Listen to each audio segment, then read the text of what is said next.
Sir உங்கள் மனநிலை ரொம்ப முக்கியம் சார். ஒரு முறை ஒரு அழகாக நான் திருநெல்வேலி போயிட்டு இருக்கும்போது நல்ல மழை, ஒரு மாதிரி அப்படியே நல்லா போயிட்டுருக்கு, அப்படியே சூப்பராக இருக்குது.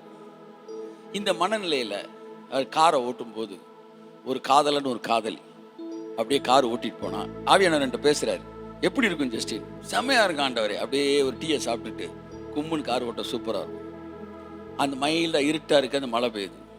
இதே மைல்டாக இருட்டாக இருக்க மழை பெஞ்சிட்டு இருக்கிற நேரத்தில் ஒரு உயிருக்கு போராடுற ஒருத்தனை ஆம்புலன்ஸில் ஏற்றிட்டு எய்த்தாப்பில் ஒருத்தன் வந்துகிட்டு இருந்தா அவன் மனநிலை எப்படி இருக்கும்? அவன் இந்த சீனை எப்படி டெஸ்கிரைப் பண்ணுவான், எப்படி விவரிப்பான்? சார் மழை வேற சார், இருட்டு சார், அந்த நேரத்தில் உயிருக்கு வேற போகிறான். அவனுக்கு அந்த சீன் எல்லாம் நெகட்டிவாக தெரியும், இவனுக்கு அந்த சீன் எல்லாம் பாசிட்டிவாக தெரியும். இன்னும் அவங்க விவரமாக சொல்ல முடியும். முதலிரவில் இருட்டு வந்து வேறு விதமான மனநிலையை ஒருத்தனுக்கு ஏற்படுத்துது. ஆனால் பேய் பங்களால் இருட்டு என்பது ஒருவனுக்கு வேறு ரெண்டு இருட்டு தான். உன் மனநிலை எப்படி இருக்குதுன்றது ரொம்ப முக்கியமானது. அதனால இந்த உலகம் மோசமானது இல்லை, உன் மனசு. கைதட்டு. உன் மனசு. இந்த உலகத்தை நீ அனுபவிக்க முடியும். கைதட்டி. கர்த்தர் கூட இருக்காரு. போட ஆண்டவனே எங்க பக்கம் இருக்கிறான். இந்த மனநிலை முக்கியம்.